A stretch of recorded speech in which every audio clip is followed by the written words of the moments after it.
Hello, everyone. Welcome back to your favorite St. Louis sports podcast, The Lunatics. I'm your host, Tyler Edwards, along with my friend and colleague, John, who is here having a wonderful time. I love the smirk. It fits you well. John, what are you like the drinking smile. since you're opening I like the it smile. right now? I'm a happy guy. What's wrong with smiling? No, you're good. What are you drinking? I am drinking the Urban Chestnut German Porter. It's nice. That doesn't bother me like it does you. Like I think it's a cool thing. So I was just trying to be funny. Just humor me for once. You should learn. You're not as funny as you think you are. That's a phrase that I hear often in my household. Yeah. So my issue is that my wife and I have very different senses of humor. So it usually leads to me being like, "Oh my God, check this out," and she looks at me and goes, "Okay." Kelsey asked me today. I was smirking at some sports joke. I don't even remember what it was, and she goes, "Why are you smiling?" And I'm like, "It's a sports thing. Like, you're not going to care about it. You're not going to get it. It doesn't matter." And then she goes, "Don't you ever get tired of like looking at sports stuff?" And I'm like, "No." No, the reason I run a sports podcast is because all I want to do is talk about and look at sports. Right. So I was scrolling on my phone on Facebook, and I was going through like the reels or whatever that are on Facebook, and I'm just like scrolling through, and there's this random reel of this girl like trying to like put on like leather pants, and my wife is like, "Are you not going to stop and watch that one?" And I was like, "No, I'm looking for the sports highlight ones." And the next one was like a women's soccer Rapinoe to Abby Wambach for a header and a goal. Yeah, and I was like, "This is what I'm looking for." And she's like, "I mean, I get that, but like, go back up because I want to see this girl try to wiggle into pants." And I'm like, "What?" Okay, weird, but I'll allow it. Yeah, and it's not what I thought we were going with here. Okay, no, I mean, it's fine. Right. It's fine. Fine. It's fine. It's fine. It's fine. You know what's not fine? Side note, though, real quick. Yes. Go ahead. You're drinking Parker Pills. Yeah. I know you knew from the top of the can. I saw it. For those who most people do not watch us on YouTube, which is what I think you were going to say at the same time as me. Mm-hmm. So, yeah. But things that are not fine. The St. Louis Blues. Not fine. I mean, they're fine in the sense that the Cardinals were fine last season. This is fine. Everything is fine. Everything's on fire around us, but this is fine. This is fine. Yeah, that's exactly. They're not quite as bad as the Cardinals, but they're not much better. Yeah, I mean, if the Cardinals had done nothing at the trade deadline, they'd have been in the same spot. Yeah. Roughly. Yeah. Like, that's the difference between them, is that the Cardinals sold at the deadline to get, useful pieces for the future, and the Blues did nothing. So, I mean, I know they did the one trade that didn't matter, but the only 4 players that the Blues had that anybody wanted were the 4 players we weren't going to move. Army had already made up his mind on Buchnevich. Unless he got an absolute king's ransom, he wasn't moving him. There's no way he's trading Robert Thomas. There's no way he's trading Benner, and there's no way he's trading Parayko. Yeah, I did think there was a reasonable chance that Parayko was moved. Seemed to be a lot of chatter around him, like, in that it was like a more obtainable trade compared to the others. Didn't hear a lot about Benner. Did not hear any real talk about Thomas either. And then, of course, the only thing, like you said, that you would hear about with Buchnevich is just that the price was so unreasonable that there was like it just was not even worth asking. Yeah, I think one of 2 things will happen in the offseason with Buchnevich. We still have 1 more year of control. They're going to look at the increase in the salary cap, and they're going to decide, yeah, we've got the money. We're going to extend him, which is honestly what I hope we do, because if we're rebuilding, he's the exact kind of player we want. He can play everywhere. He's consistent. He can create. He plays on the power play. He plays on the penalty kill. You name it, Buchnevich can do it. And he's only 28. So, yeah, this extension is going to probably take him through his 36, 37, 38 season age-wise, because he's going to be looking for a max deal. But during this rebuilding, retooling process, you're looking for that 24 to 28 age range, because those are the players that are going to be coming into their prime, that are going to be ready to contribute.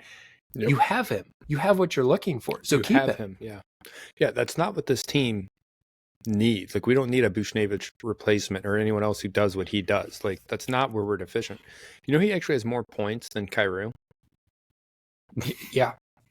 Like, yep. Not by much, one, but still, like, the difference in salary there alone. Yeah, I just depressing. There's a lot of depressing things about the Blues. We did beat the Bruins, which I love because I hate everything about Boston sports in general. If it's a team from Boston, I'm going to cheer against them. Can I just say that I really like the Red Sox uniforms, though? I hate, like, everything else about the team, but I do like their uniforms. I'm not saying, honestly, the Boston Bruins uniforms are pretty solid too. Like, I'm not hating on the uniforms. Just I'm the people that wear them. With exception, Pat Maroon, still love that guy. He was traded. He was traded. It wasn't his choice, right? Well, he didn't get signed by Army with a no trade clause like everyone else on our team. So yeah, exactly. And so I think, outside of a few players, I'm not saying everybody who plays, but because of that city, the way they are, and just the general rivalry we've had in championship sports with St. Louis. Sure. So you think about the Rams losing to the Patriots and Tom Brady's first Super Bowl win. You could think about the Cardinals twice in the last 15, 16, 18 years. Let's see, 20. 04. Oh my God, 20 years. Yeah. Oh, that hurt. I know. I was like, you're forgetting a big one right now, and I'm going to really ruin your life for a moment. I was like, so we've lost twice to them there. Luckily, we got to play against them and beat them in the Stanley Cup final. We did. I mean, we've got that going for us. But yeah, there's a lot of anguish, if you will, with all of that. Yes.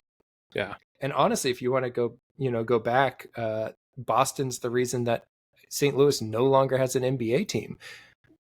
Yeah. Like, so screw you, we Boston. want to do a real throwback. Yeah. And they think they're better than us. So that too. Yeah. If you're from Boston and you don't think you're better than us, then I apologize. But the rest of your city does. And they're rude. Yes. Yeah. I mean, you run into somebody in St. Louis and they're like, oh, let me scooch by. Excuse me. Sorry. Oh. You run into somebody in Boston and they're like, what you doing? Get all in your face. It's a whole thing. And you're just like, very bad sorry. Accent. I've never said I was good at accents. That's fair. What is one thing Boston is good at?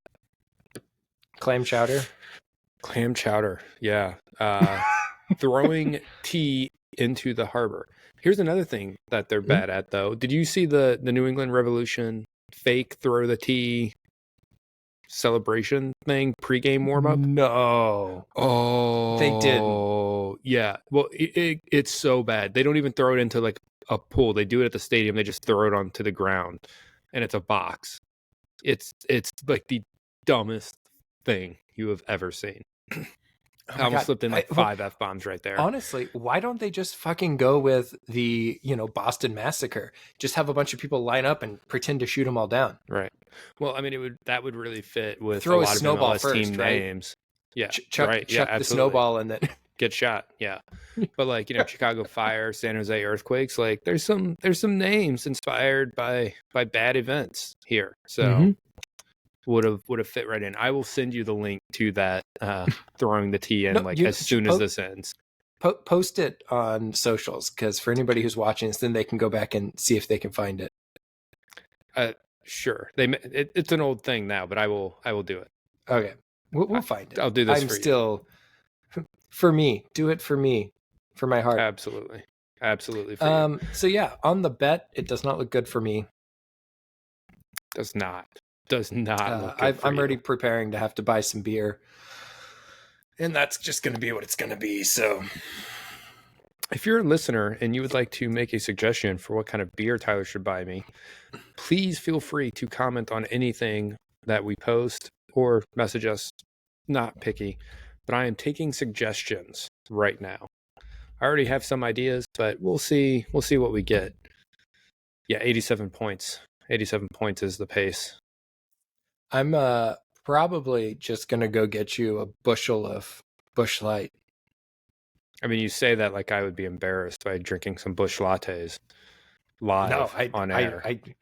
I don't think you would. I mean, I prefer my Bushes heavy. So I go with the standard Bush. Yeah, that's fair.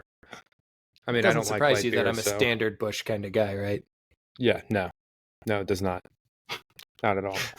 But anyway, the Blues dominated the Bruins. They still suck. We have nothing else to say about them. At least I don't, because they're not doing anything worth talking about. I think the next big thing, Zach Dean was called up, so I think that was exciting. Yeah, They did try to put Buchnevich as the I think I heard him referred to as Papa Bucci by one of the pregame shows.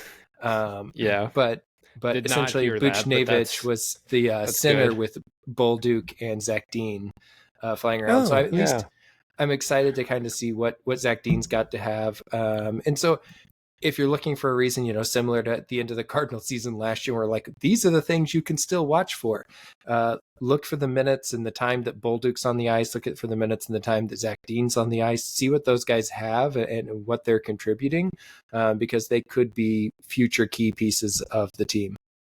Yeah, Bolduc is not getting a whole lot of time on the ice. But I mean that's okay. Any time for him right now is good time. So yeah, there is. The other thing I've heard a few people talk about is that Perunovic just isn't seeing much ice time himself. And fair. that's, a little bit concerning for me. If he doesn't hit, is it 71 or 72 games played, he becomes a free agent. And that kind of hurts. You should know that that's not mathematically possible for him at this point. Is that weird? I was like, I don't remember what the number is or how it plays out. I don't remember the number either. If your number is right, it's not mathematically possible. That's fine. But I know that is a thing. I just don't remember the cutoff either. Yeah. The other young guy that I wanted to point out is Matt Kessel, who was called back up to the team. So he was up with the team, had an impressive stretch, kind of cooled off, I think lost some of his mojo, if you will. And so they sent him down for a little bit to kind of get back to not overthinking things.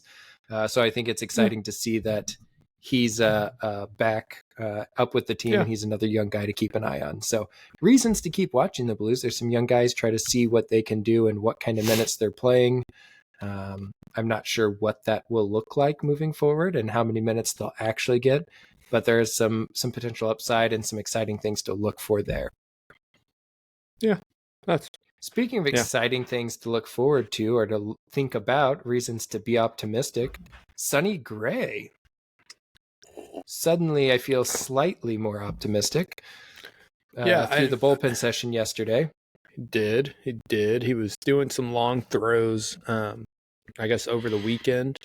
So then they took him out for the bullpen session. Not only that, but he did an interview where, and I don't know if you saw it, but he did an interview where he basically said, like, everything that we're doing right now is precautionary, like kind of like Tim Parker, right? Every now and then, Tim Parker for St. Louis City, like he'll pull himself out of a game and say, hey, it's tight. My hamstring is tight. It's not supposed to feel this way. Like, we should check it out. Be safe. I kind of got the sense that it was kind of the same thing with Sonny Gray, right? Like, just like, hey, not feeling the way I should be. I don't want to injure myself. We need to take it easy and check it. Very precautionary. And I'm okay with that. Like, there are other guys who have played for us, cough, Tyler O'Neill, cough, whose hamstrings blew out constantly. And I kind of wonder if he had been a little bit more aware of that type of situation, if maybe we could have prevented some of those injuries to him. The other thing to be aware of Sonny Gray was in 2022, so not last year, but the year before, he did miss 2 different stretches of time with hamstring injuries.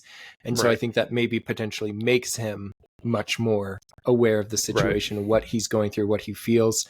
I was listening to some minor stints on the IL for him. He did not miss like a huge amount of time or anything. No, I think it was 2 or 3 starts each time. But I was listening to some satire on the way home, listening to the Fast Lane. And if you guys don't listen to the Fast Lane in the afternoons, it's always entertaining. Kerry Davis, former NFL running back and fullback for the Steelers, has been moved to that off of the morning drive, where he actually fits much better with the afternoon crew than he did in the morning crew. Because honestly, and I think some people sent him messages were like, dude, I thought you just sucked at radio. And they were reading these out loud. But it turns out you just weren't. It just wasn't a good fit. Right. It turns out you're not actually bad at this. You just need a better person to play off of. Yeah, which is basically the situation you and I are both in as podcasters. Yeah, we're not bad at this. We just have a terrible partner. Each of us. Exactly. Each of us have a terrible partner.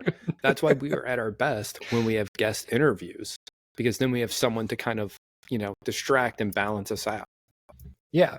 I mean, again, if we want to remember back to last episode, though, I am better. So that's just something to keep in mind. That's true. But, I'm not quite a big, strong guy like Pete Alonso, but I am better. Fucking Pete Alonso. That guy. So that big, strong guy, Pete Alonso. Pete Alonso. You know who else is a big, strong guy, though?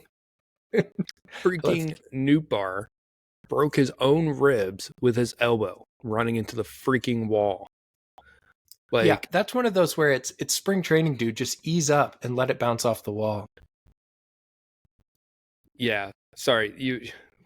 Speaking of it's just spring training, we also have to talk about Lance Lynn and Angel Hernandez with just spring training. No, we'll get into that. There's no way we're not talking. There's no way we're not talking about that. But it goes back to the injury thing, right? With Sonny Gray being like, oh, this doesn't feel right, whatever. And then you have people like Newt, who's like, what do you mean? It's a game. I have to win. And I love Newt, so I don't want this to come off anyway bad, whatever, because Newt is my boy. I loved him. I love the pepper grinder. I love everything about the guy. But ease up just a smidge. And I think that's, something to keep in mind when you're in spring training. Yeah, Speaking of, back to go ahead. It's so St. Louis Cardinals outfield, though, that he broke his own ribs with his elbow.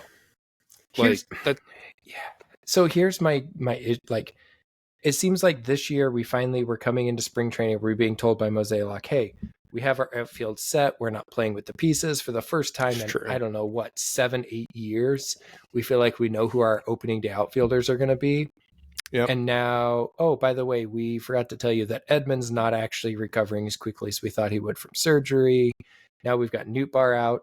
So now we're looking at, if you don't call up Victor Scott, then who do you put in center? I mean, you could put Carlson in center and Burleson in the left, but if you call up Victor Scott, right, whose 40-man roster spot is he taking?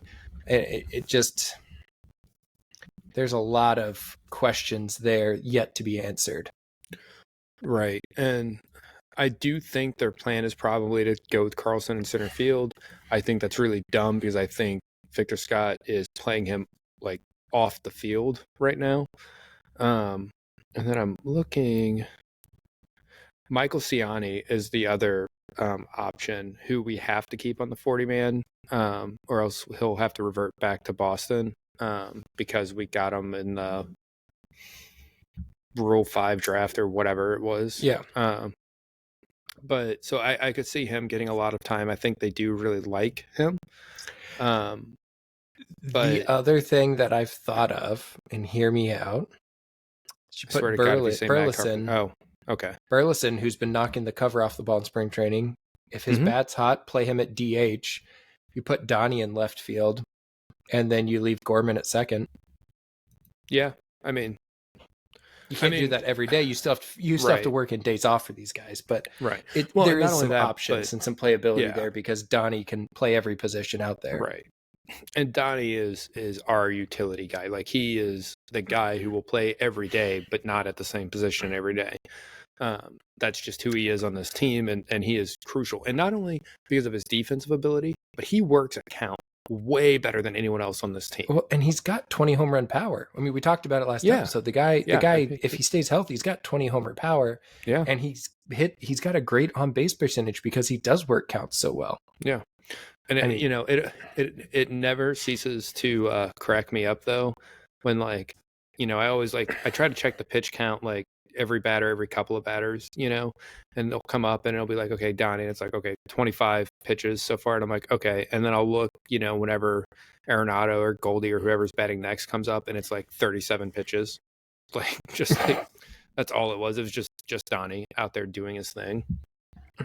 Yeah. I think losing him for so much last year hurt us quite a bit. Like more than a lot of the other guys that we lost. I'm going to start calling him Donnie Baseball. Coin that. Keeping that. Trademark. TM. Trademark. It's ours. Yeah. Donnie Baseball. Donnie Baseball. It is ours. If you are listening to this and you're trying to steal it, we now have a legally binding trademark. You cannot use it. We call dibs. Dibs. TM. Yep, there it is. But the last thing, though, regarding injuries before we start talking about Lance, is I do think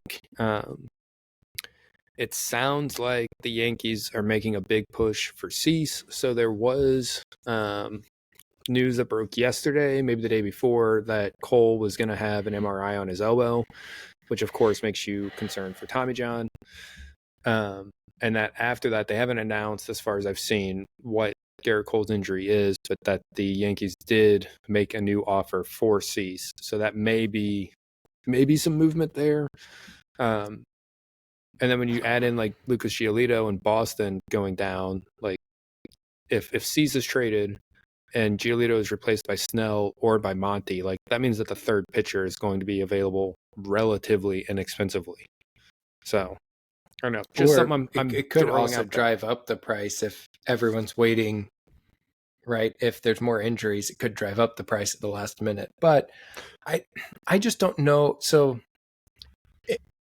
the beauty and the thing that I think is attractive about both Montgomery and Snell as starters for Boston and Yankees, and why I think those two are make a lot of sense is that both of them have done it in the AL East. Yes. Yeah. And so they're used to that environment. Right. They're used to pitching at Fenway. They're used to pitching at Yankee Stadium on the regular. And so that's huge for them. Dylan Cease is by no means a scrub or anything else, but the catch to Cease is money-wise much cheaper. He's just going to cost a lot more prospects. So it depends on what you have more of. I'm sorry, and what was the name of that Little League stadium that they're pitching in? Which one was that? Yankee Stadium, right? I love Yankee Stadium, and the reason that I love the new Yankee Stadium is because it revived Matt Carpenter's career, because short right field porch. Short right field. That's right. That's right. Oh my God. Have you ever watched an NYCFC game there? Because they play at Yankee Stadium, if you didn't know that. Oh, it's atrocious to watch. It's so awkward as a soccer field, but Did you see the mock-ups for their new stadium? I did. Sick. The cube is kind of weird, but otherwise naming rights sponsor stadium looks amazing. Yeah. Naming rights sponsor stadium looks very promising. Yes. The last thing about baseball, I would give them $10 if they put my name on the stadium. You know what? I'd one up you. I'd go 15 for my name. So I'm going to win this bidding war. I just meant the podcast name, but I mean, that's fine. Oh, we'll give him 25. You said my name. We'll go. You said my name, not. I did. We'll give him 25 for the podcast name. Yeah, there we go. Yeah. John and Tyler's fantastic podcast. That's not even the name of the podcast, guys. It's fine. It's fine. That's what we want. we're renaming the podcast because this is what's on Yankees or on NYCFC not Yankee Stadium. Not Yankee Stadium. If I could put it on Yankee Stadium. Ooh. Anyway. Whoa. So do you want to walk the listeners through what happened with Lance Lynn? So we're in a spring training game. Again, let me remind you, this is spring training. The game doesn't fucking matter. We're talking about practice. Yes. We're not talking about the game. We're talking about practice. Yes. And Angel Hernandez is already in fucking mid-season form, rolling, and was like, I'm Angel Hernandez, and I'm the worst umpire in Major League Baseball, and throws Lance Lynn out of the fucking game. Yes. I I mean, also want in spring training. in spring training. Throws him out of the game twice, actually, because he throws him out of the game. Lance goes to the bullpen to finish his session so he can get his full work in. And then Hernandez stopped the freaking game to send one of the other umpires to the bullpen to eject him again. That pisses Ollie off because Ollie is, we give Ollie a lot of shit, but if the ump is giving our players crap, Ollie does tend to get in his face. Like, I'll give him that. And then they both get ejected again. And then they're walking out through the outfield. I watched the video of them walking. It was a very slow walk. Like, they were in no hurry. And then Lance is like waving the fans as he's like going by and shit. And I'm like, this is amazing. But what precipitated this is that Angel Hernandez yelled something at our dugout. And Lance Lynn fired back to him like, hey, they're chirping at you because they know it was a fucking strike, not a ball. And I'm like, Christ, Lance, it's a spring training game, buddy. Like, I get it. You are who you are, and I love you for it. But like, it's a spring training game. And then like, he throws another strike that gets called a strike, and then Lance says something else to him mouthy, like, yeah, see, that's what you should have called for the last one. I don't remember his exact phrase, but something to that effect, and that's what got him thrown out the first time. Yeah, but that's I just amazing. think throwing him out of the bullpen is where he's trying to finish his spring training work is just excessive for Angel Hernandez to stop the game, to go out of his way. The guy should have stopped being a major league umpire about 10 years ago, and yet he keeps coming back. He is consistently, they keep stats on umpires, and he is consistently the umpire with the most missed miscalled balls and strikes. Yep. Every year for the last, I don't know how many years. Yep. Yeah. It's called the, what is it? Umpire Scorecard account on Twitter.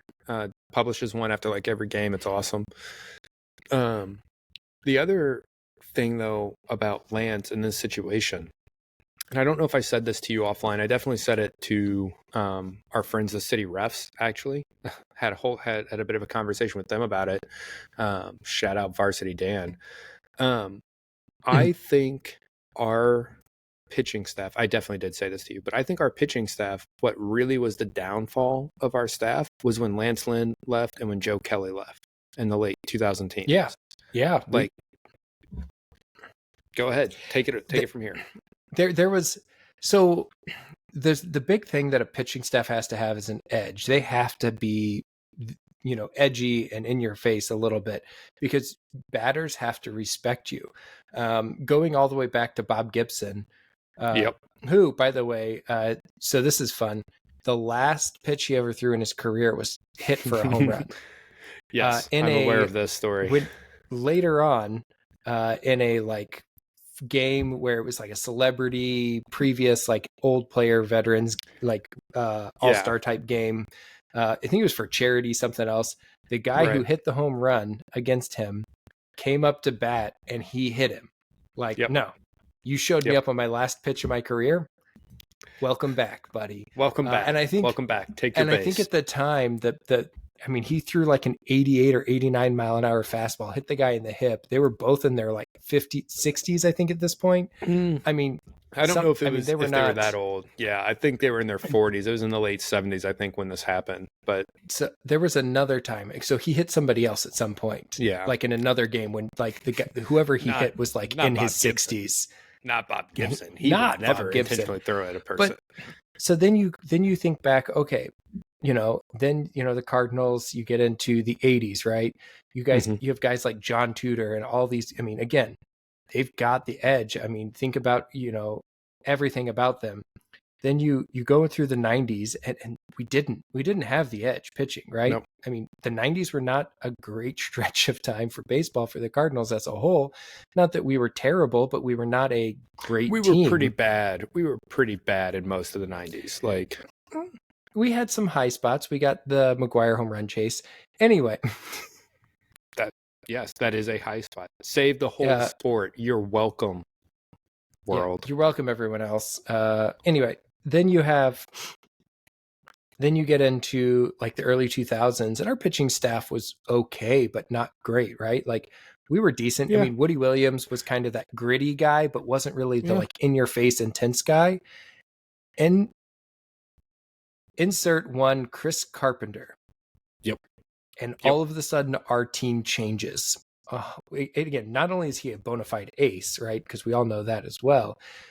He's got the edge. He's got the mental game. He is the intense guy. When Chris Carpenter, I mean, the guy went and had surgery, had a rib removed so that like he could feel his hand again and pitch in the 2013 playoffs to try to and got us to help get us to another World Series.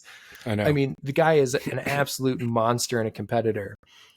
And then he retires, and that torch of that like fire and that like getting after people was handed on to Lance Lynn and Joe Kelly. And you saw it in the stare downs that Joe Kelly had with people across the dugouts. You saw it in the fire and the just emotion and the just barking and chirping at people that from Lance Lynn. And you could see that it carried on. And when those two, left St. Louis, we didn't have anybody like that back. And this is not against Adam Wainwright. I absolutely adore Adam Wainwright. If anybody listened to our podcast last year during the season, they know that you and I are both huge Waino fans. I mean, we talked about the first jersey that I bought with my own money with a name on the back was Waino's, right? Yeah. So like, this is nothing against Waino, but Waino's not that guy. No, right? He's a nice guy. And we had a nice guy staff. Like, and that's fine, Miles but you need that edge. Is another nice guy, right? Like, it's just that. And we never had that guy that like people were just terrified to step into the box against. Mm-hmm. Yep. Absolutely. And the other thing about it, I really wish they would bring Joe Kelly back. I fucking love that guy too. Did you ever hear the story? So this happened when he was with LA. Obviously, there's the whole, making the sad face at the Astros and then getting suspended for making a sad face, which is, elite. But when he was with the Dodgers, he traded his jersey for a mariachi band jacket. Okay. Yes. I love this story. Continue. Sorry. Yeah. So his mom is Mexican. Okay. But the Dodgers won the World Series that year. So I guess it was 2020. Or maybe it was when they finally got to go because of COVID situations that had already happened. He wore the mariachi band jacket to the White House. And I'm like, that is peak right there. Peak Joe Kelly. I'm here for it. Love that. For guy. Those of you, for those people who remember back in the hump day things of the 2012-2013 seasons, when all the young pitchers had to dress up as camels to the ballpark, that was a Joe Kelly designed piece. That does not surprise me at all. At all. I missed that guy. Oh man, Joe Kelly was a firecracker. Speaking of firecrackers, Celio Pompeu is an absolute firecracker. And for those listeners who aren't aware, my favorite player on St. Louis City, and has been an absolute wrecking ball to start the season. We did just have our game this last Saturday at Austin, which, we opened our MLS career for St. Louis City with a win at Austin last year. Yeah. So going back, I was hopeful to kind of recapture some of those vibes. We actually needed a late equalizer in extra time, stoppage time from Celio to salvage a point for us, even though we outplayed them. Oh, we played the them entirety off the of that game. Yeah. Like we dominated them. So the thing that was most exciting to me about the game is that we had possession. They forced us to take possession, and we actually looked like we knew what to do with the ball. Yeah. I mean, we've heard since more last season ended that was a major focus of training camp this year, right? Is playing with the ball. We have the foundations of how to play in our system, how to play against the ball in our system. And now we have to add the next evolution of it, which is playing with the ball.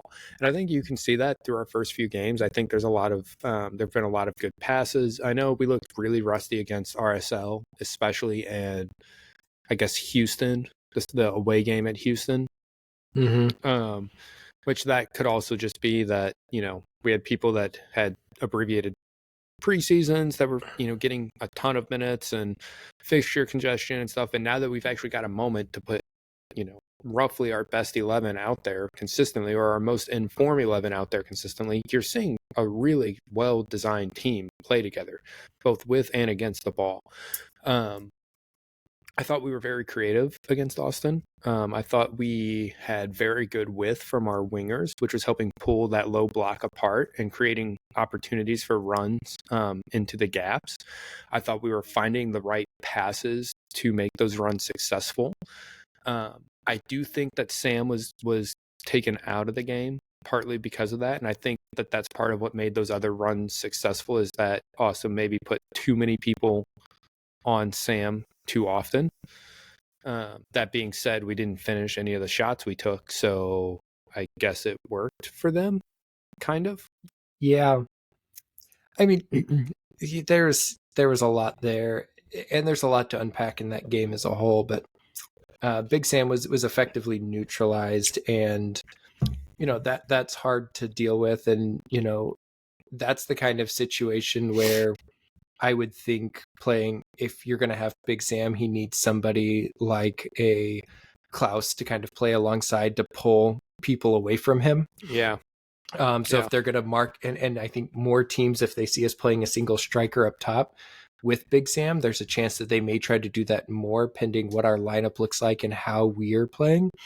Right. I feel like it was really, to me, it looked obvious that we were kind of going with a 4-2-2-2-1 almost at times, right? So where really Durkin and Leuven were sitting further back, allowing Celio and Indy to push forward wider around them.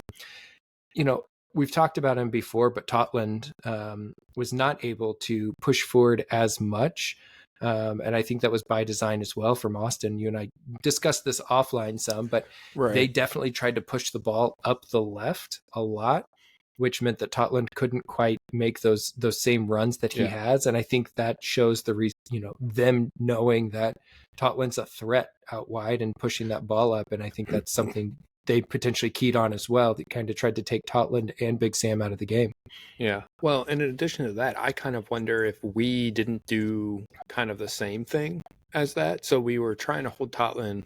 I think we realized, like, okay, O'Brien is faster than Totland, and Totland is very fast for an MLS player, but he's not the absolute fastest guy in the league. He's not even the fastest guy on our team.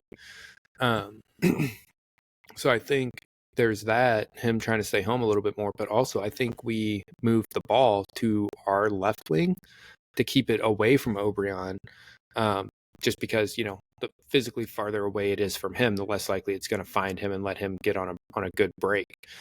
That is something that I kind of hope we do this upcoming weekend, but on the opposite side of the pitch, because Joseph Pansel, who is a new winger signed by LA Galaxy over the winter, is very, very fast and very, very dangerous. And I'm a little concerned about Marcanic keeping with him or staying home enough to keep with him, and Nielsen being quick enough to keep with him. But that's just me. I'm not, and part of me wonders, and again, I haven't seen Dewar at full speed or anything else, so I don't know how quick Dewar is either, if he's faster than Marcanic is or not. But Nielsen, while very good at positioning and bailing people out, is also not a speedster, so that could hurt. We talked a little bit last week about AZ Jackson and kind of his erraticness on the ball. Did you feel like he looked better this last week against Austin, or not? Kind of more of the same? I think he looked better. I think the last couple of games, I don't think he has looked as erratic as he had before. I think he's looked very good in the press compared to how he normally looks. And that's not to say that he's bad at the press. I just think he's taken his press up a level. But especially against NYCFC, I thought he looked very calm and composed on the ball for him. This past game, I think I would feel relatively similar. I don't think the ball found him. He did not find the dangerous positions as much as our other attacking midfielders did. But he also drew the pin. He, made the exact right, move with the ball there. I think I for thought it was me, fine. he looked a lot better this week than he did against NYCFC. NYCFC, I felt like he still had erratic moments, and he just looked to be frustrated at times by what was going on. I know I mentioned it last week about throwing his hands up in the air and not getting back on defense at times, and that was frustrating. But I did see him. I felt like a much better effort. My only thing with AZ, and that's something that I've noticed a lot, is he does like to try to take that distance shot from the top of the box, but I don't feel like he ever has any pace on it. Well, I don't. Yeah, I think he likes to take that shot, and I don't think he's very good at that shot. But it is a shot that he likes to take. Same thing with Blom, right? Blom takes that shot every chance he gets. From South But he's Africa normally with love, he does. right.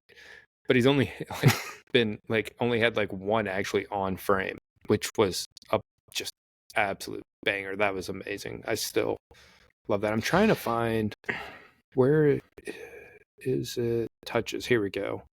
I'm trying to look up how many touches AZ had in that last game, but it's not breaking it down by game. Yeah.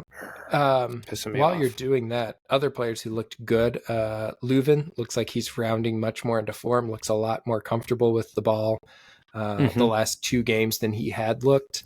And I think that's encouraging for us. His free kick was, I mean, I don't know. I still think it was potentially a goal. It's just there's no MLS doesn't invest in a camera or technology on the goal line apparently, so there's no way for us to know one way or the other whether that was in or not. Right. I mean, I get the goal line technology part because it's supposedly 300,000 per stadium to install it and $4,000 per game to run it. I get it, it's expensive, but you see some stadiums have a camera in the freaking net, why is that not standard? Or have duplicate cameras looking down, one looking at the front of the goal, one looking down from the back to try to get a clear shot of where is the ball at any given time. That does not cost a lot of money. Or just put 2 cameras lined up on the end lines from near the corner posts that just look down from either side. I mean, it's not hard. We're not asking for a lot here. We're asking for 4 cameras. The thing that I had heard, I think River City Ramble suggested is they're why don't they just strap a GoPro onto the freaking frame? We did it, guys. We spent a couple $100 and we're done. This does not need to be that way. Could you imagine? Hold on, we're going to VAR and they're pulling a GoPro off the post and they're trying to pull out the card to watch the play. Yes, I know, right? Yeah. Or just pulls out his phone he's got a digital access to it and he's okay. Yeah. But it's just stupid. It's a fucking when people say that it's a clown league, that's the kind of thing that they're talking about where there's this inconsistency stadium to stadium and again, I think it's a goal. You think it's a goal. But as you and I say a lot, you can only play the game that's called. And it's ruled not a goal and it's not, you can't tell on VAR that, okay, then we have to keep going. And I will say that last year, I think that going against us would have led to a little bit of falling apart for this team. And I do not feel like it affected us that way this game. I felt like it did the exact opposite. I felt like it completely turned this team around and lit a fire to keep pushing forward. Leuven almost had a couple of really good chances. You and I had an interesting conversation about Leuven's strengths versus I'm open giggling, play but goals. I shouldn't be. Open play goals are not his strong suit with the statistics that you pulled out, at least since last season. No. And okay, so, and I'm going to go from memory here. I think the numbers are right. They're going to be very close if they're not. He had 82 shots on target, or 82 shots, not on target, 82 shots total, 24 of them on target. So, within the dimensions of the goal. Of those 24, he scored 6 goals. Well, 5 of those goals were on either a PK or direct from a set piece. So only one of them actually came from open play. So not I a thought he lot had of goals in 7. open play. I thought he had 7 goals last year. No, I think he had 6 goals, 14 assists. Okay. I know he had 20 I points, so that makes yeah, sense. Yeah, it may have been. yeah, Okay. yeah.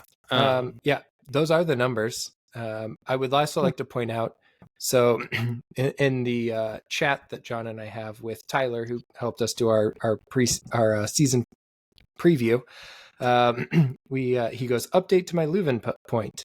2023 stats: 82 shots, 24 shots on target, 6 goals. 3 of those goals from PK, 2 goals direct from set pieces, 1 goal from open play. To which I responded, "You shut your mouth. That man is a saint." And I don't disagree, especially because he might be the most Jesus happy guy on the team. If you didn't know that, he is very Christian. But yeah, I mean, obviously he's very good at finding the right pass. Obviously he is elite at dead balls and putting, the ball wherever he wants. But he's just not good when the ball is moving, or, and that's like fine. That's to be expected. A lot of MLS players have a flaw that keeps them from playing at a higher level at, starting. And that, I think that's probably his. The biggest thing that I notice when I watch him play, and the thing is that I feel like he hesitates when he potentially could rip a shot at the top of the box, and that hesitation, then he tries to take a shot, but he's missed the window's closed, Right. Or he then looks for that pass, which again, he's very good at finding that pass. So I'm not going to argue with him, right? Like if you missed it, but I he's got a cannon on that foot. And I would love to see him take more shots, but the person who I'd love to see more shots from the top of the box that, hasn't played a ton of minutes in league play yet this year, but has played some minutes for us and played a lot of minutes last year is Klaus. Yeah. That guy has ripped some absolute bangers here and there that have barely missed. I am comfortable. And by the way, if you're a member of the Facebook group that's like hating on Klaus and thinks he should be like permanently benched and not even take the field, you're wrong. Not only are you wrong, you're stupid. You're not just wrong, you're stupid. Right. I am comfortable with Klaus ripping a shot from anywhere he has the ball. Like, that's fine. If he thinks he has that shot, take it. Same thing with Sam. If Sam thinks he has the shot, take the shot. Like I'm cool with that. I will say for this shot for Leuven, so what we're alluding to in the last game is that Leuven did have a completely open net. There was, I think, a defender relatively in front of him, but not the goalkeeper. Close to the goal line, yeah. Right. And he did say after the game, and he skied the ball. He completely missed the goal. That he thought that there was another defender coming up behind him quickly, so he kind of rushed his shot. He had way more time than what he actually took. And like, that's going to happen. Like, you have to make that decision right now. Like, everyone's compact in the box. Like, people are moving. Like, your shot, like you said, is going to disappear quickly if you don't do it now. And he just, he leaned back a little too far while taking the shot, and it lifts the ball, and that's that. But yeah, that's unfortunate, but it is what it is. Indy had a great chance, but Stuver made himself, huge and blocked the shot. Like, okay, that's going to happen. Like, you don't have enough time. And Stuver had a great game. So like, I mean, taking nothing away from Stuver, who's, if for those of you who don't know, is Austin's goalie. He had a hell of a game, and he had to keep them in that game because City outplayed them so much. Yeah. Their goals. That is good. No, go ahead. Well, I was going to say the joke I was making on Twitter when during this game regarding Stuver's play is, apparently when you play St. Louis City this year, your goalkeeper will have a goalkeeper of the year performance against us. So there is that. Yeah. Anyway, so far, both of their goals, one, I mean, the guy put a beautiful glancing header into the side net. There's not much you can do on that corner. I mean, that's one of those plays where it's like, well, right, you got to Right. hand it to him. Like, that's tough. Right. And there's debate on what happened to Durkin because Durkin falls right in front of him. So like it's thought that he like pushed Durkin because Durkin kind of fell forward and like whatever, like that's what happens when you're all going there. But he basically had a free header and he placed it perfectly. There really wasn't much we could do other than like having someone standing in that exact spot, and that's kind of hard to do when everyone starts moving and the ball is kicked. So yeah. The other goal, I remember watching it, and I went back and kind of rewatched it. Is, and I think you did too, from the sounds of it. I didn't watch the link you sent me, so I apologize. But you should. It's a much better view. When I went and rewatched it, it was we were working on clearing the ball out. We lost the ball, but our guys were already sprinting out and moving, and we're out of position. So when they come back in, Marcanic then has to make a sprint to essentially cover what would have been the center back's space, trying to cover in front of the goal. And I think our guys were we were just caught off guard. Our entire team was out of position. You could say it was Selly, you could say it was Nielsen, you could say it was Parker, you could say it was 4 or 5 different guys that led to the all of a sudden scrambling of people being out of position. But that's just one of those things that sometimes happens when you're trying to make a fast break and counterattack, and you get, have a quick bad pass that leads to things that are problems. Right. Well, and it happens so fast. So if you watch the link that I sent you, so what it really was it was a long throw it, right? So we, kick the ball out of bounds and Austin gets to throw it back in, and their fullback or whoever throws it like dead center into our box, which is first off amazing. Like hats off to you. Like great throw. And someone in the box kind of like heads it out. It falls to an Austin player that's like, not really in the box, but whoever the guy is to like defend if we get a break. And he passes it to like their left winger. Okay. And their left winger immediately crosses it to the opposite side. Well, while this is all going down, everyone that we have in the box steps to the first guy who gets the ball. And then when he passes to the left winger, Totland, breaks and sprints for that. And then the ball's immediately going back. Well, Marcanic, like you said, has to crash someone going into the center of the box who, like, you can't leave someone dead center in front of the goalkeeper unmarked. And then Cascante, who is a center back, that's who the ball is actually being crossed to, but he very kind of slowly, very sneakily drifted to the far post while everyone else was crashing on the ball. So I don't want to say it was like a for sure designed play, but it was a very heads up play if it wasn't designed.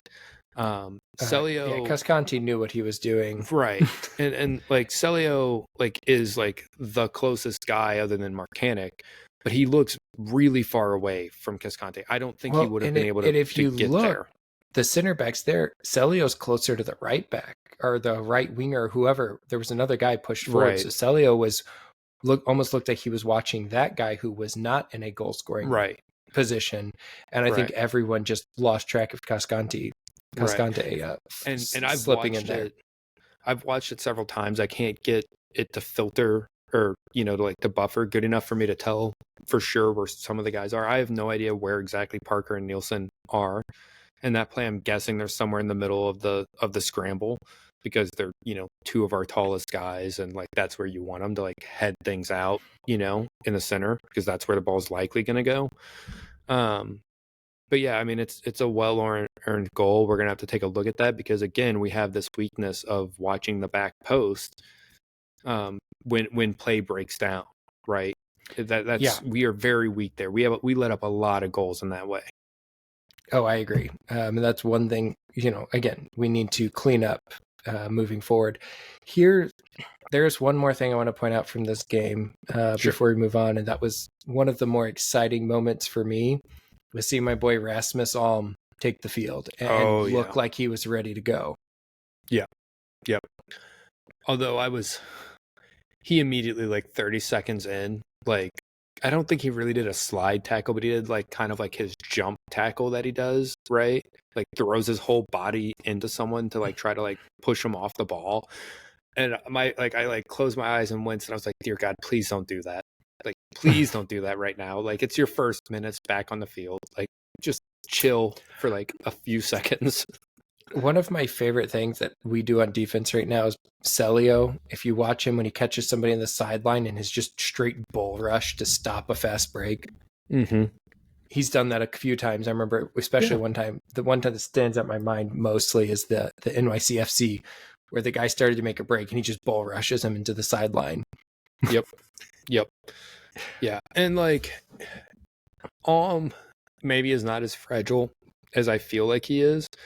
But he is a definitely Viking. He is a Viking. I mean, the last game he had played for us was actually against Sporting Kansas City.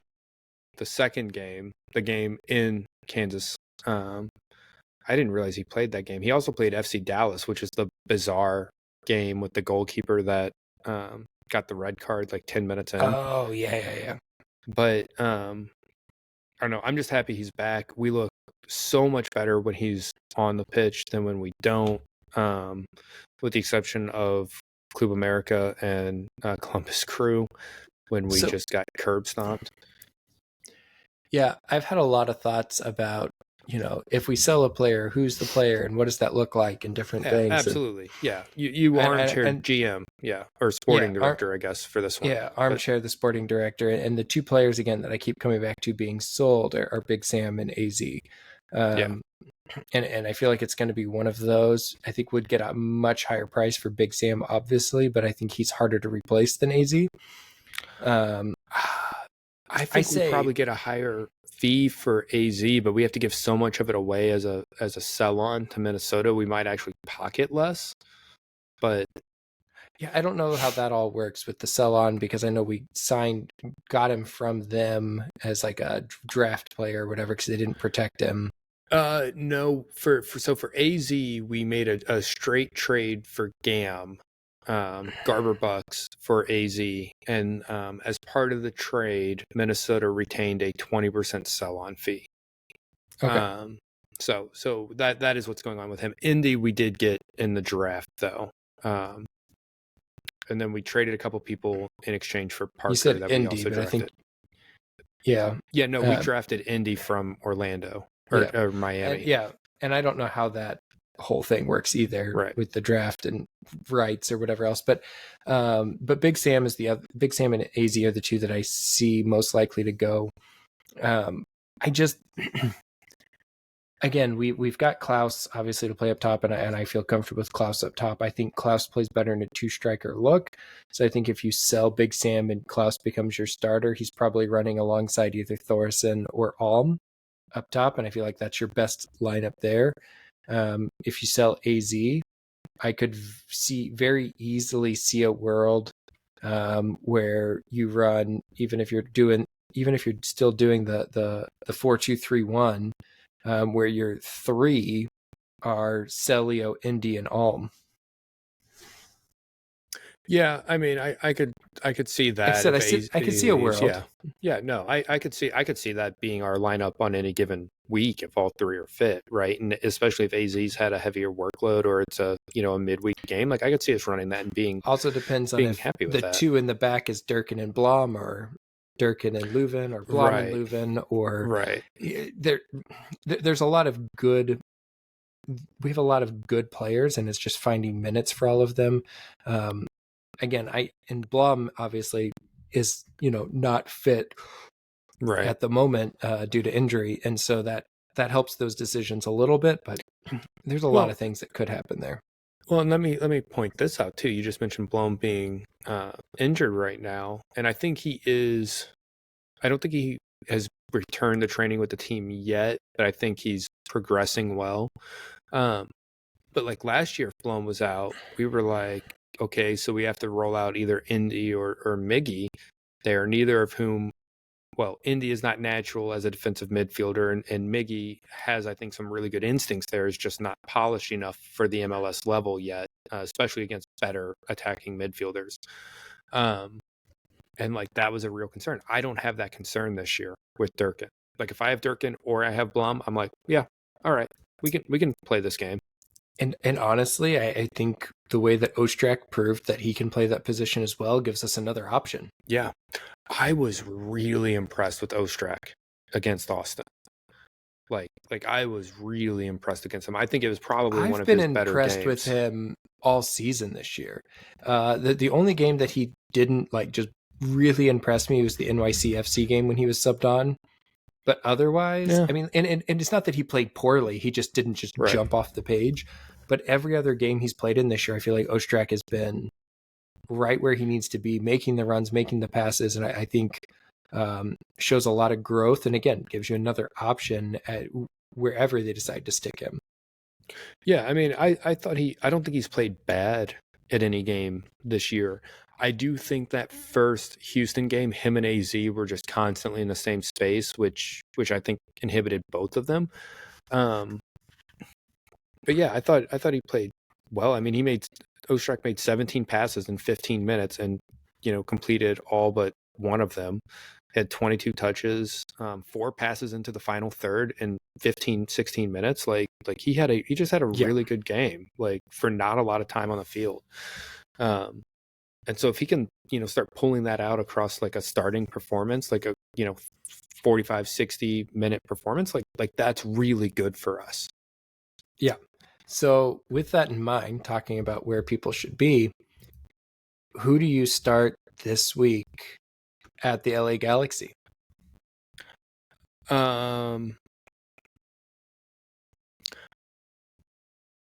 9 out of 11 positions are 100% going to be the same if everyone is fit.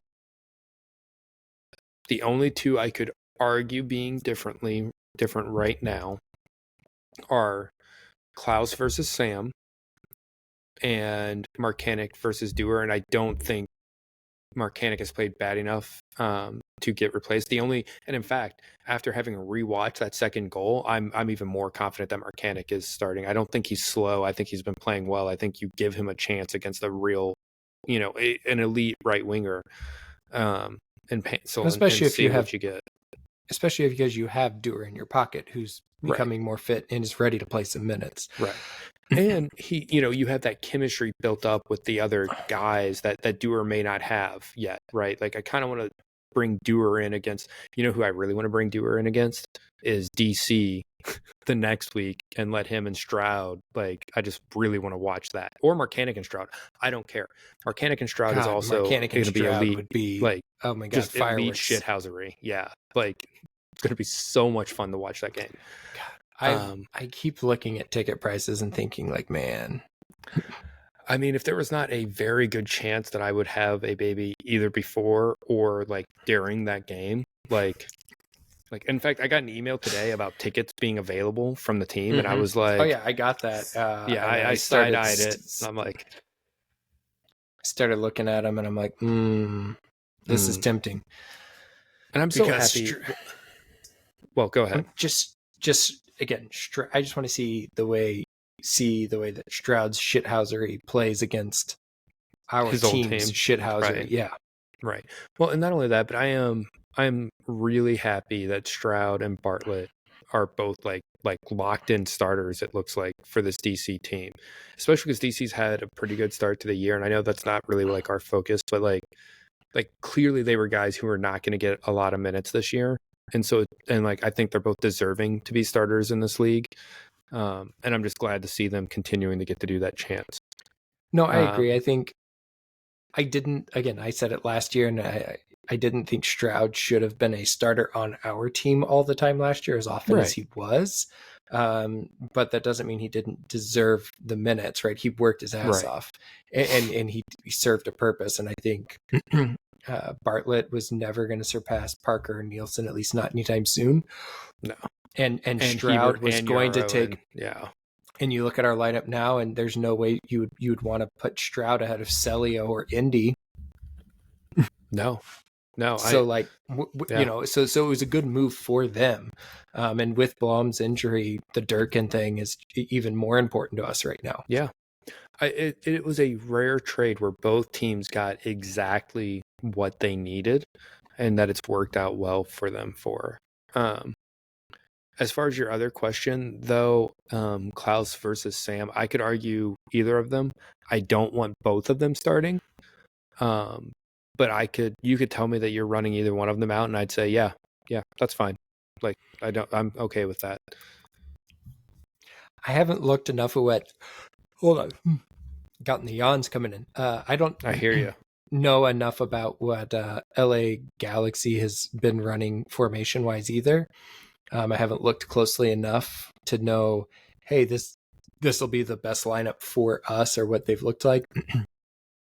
I think, thinking back to our games last year, I think, again, I could see either one of them playing that role.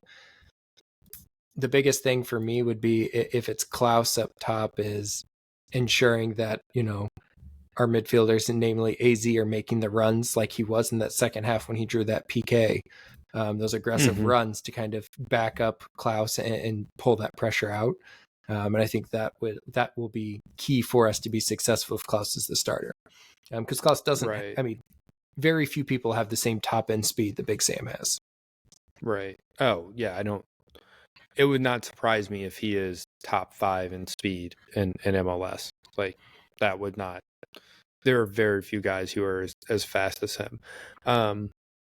It looks like, according to FotMob, that they have been running a 4-3-3 in every game, which makes sense based off of what I know of their attackers and their midfielders that they have. I know Yoshida, who is one of their center backs, is rather good. I don't think McCarthy, their goalkeeper, is particularly great. I do think their back line is a weakness, like it is for many teams in MLS. I don't know if it's slow. I don't think they're as fast as Sam, but I don't know if they're slow, if that makes sense. Yeah. And again, they have some solid attackers. This could be a very wide open back and forth game, like yeah, box to box, just the whole game. Yeah, I mean, you think about Ricky Puig, you think about stud. Ricky Puig. And then you've got you got Paint Cell. I mean, like they've got some firepower up top, so it'll be interesting to see how they play and how we play against them as far as keeping those guys contained. Yeah. They have drawn twice so far this year, once against Nashville, once against Miami. They did beat San Jose. Yeah, I don't know. This LA team this Galaxy team looks a lot better than last year's Galaxy team. And last year's team drew us twice, if you remember. Like, they were the first team to force us to a draw at home, and then the second game was that game where it looked like we were going to beat the crap out of them, and then Sam got that stupid ass red card in the 50th minute, and it all went to crap. So I kind of want to start Sam then, and I want to see him put up like 5 goals. Yeah, I could see them starting Sam for that, but I could also see Cardinals, depending on how Sam's emotions are running, potentially rolling out Klaus first, knowing that he's got Sam in his back pocket if he's got to change the way we're playing the game. And that's the beauty of those two, right? Because you can completely change the way you're attacking them just by changing your striker. And all of a sudden they have to completely adapt to a different attack than what they've dealt with the whole game previously. So I think that's exciting. Yeah, no, I 100% agree. I mean, we've talked a lot about that on previous episodes. And it's not even we have a lot of guys in different parts of the field that are like that have different skill sets, and that can allow us to change the game, which is something that's normally at the club level, at least in MLS, not a very common thing. That's really a thing you start seeing at the higher level leagues or at national team level, where you start seeing them pull in guys with different skill sets to change the game. That's a thing that's always excited me about Bradley and Lutz and the team that we've constructed here. All right, you've got a 10-second question on here, so I'm curious what you've got queued up for me. Oh, yeah, I do. I forgot all about that question. This is the last thing I want to ask you, and then I'm ready to punch that clock. 10-second question. What is your favorite beer available at City Park? Oh God, that's easy. They have Brewligans on tap at the Hellcat. Yeah, that was a popular answer on So Twitter when I ran this earlier. Yeah, so that's my number one. Also at the Hellcat, they have Civil Life. Yeah, the American Brown Ale. That was my answer. Was that American one? Brown Ale. So those are probably my two go-tos. But I if I'm just having a beer or two beers, it's probably going to be the Brewligans on tap at Right. Hellcat. That's fair. Other answers I received. Let's see. One of the guys posted from the City Refs account that they prefer the Kona Big Wave. I feel like that was Mondo. The Soccer Dad Pod, another fantastic soccer focused podcast. They posted that it was the Balkan Lager was their favorite. Both of them are good choices. Both of them great choices. The 3-1 pour guy basically said that he couldn't answer yet because there were a couple different beers that he wanted to try there that he had not had a chance to try yet, but that he, of course, liked Brewligans a lot and one of the other like common craft beers from St. Louis. And then one guy said that he preferred the Billy, who I'll tell you his last name off air, but I know you know who this guy is. But that he prefers like the Tito's and tonic water, basically. And I was like, you know what? I respect that. Yeah, that'd be my wife. My wife would hop on and be like, "Nope, those Trulies. That's my preferred beverage." Oh, yeah. Trulies are definitely the beer of choice at City Park. I agree. I'd be like, "Lindsay, that's not a beer," and she's like, "I don't drink beer." I'm like, "You're right, more beer for me," which is great because it's always nice to have extra options and things. Speaking of extra options, though, do you know who else has a lot of options on teams to root against? Is Stan Kroenke. We have so many options of teams of his that we can root against. Multiple soccer teams, football teams. I mean, you name it, NBA teams. All I really care is that Stan Kroenke doesn't get anything good to come his way. And that's my hope in life, right? Is that, I can live a happy, beautiful life and have a good, my family can be healthy, and that Stan Kroenke is miserable. And with that, Stan Kroenke, we hate you. Good night, everyone.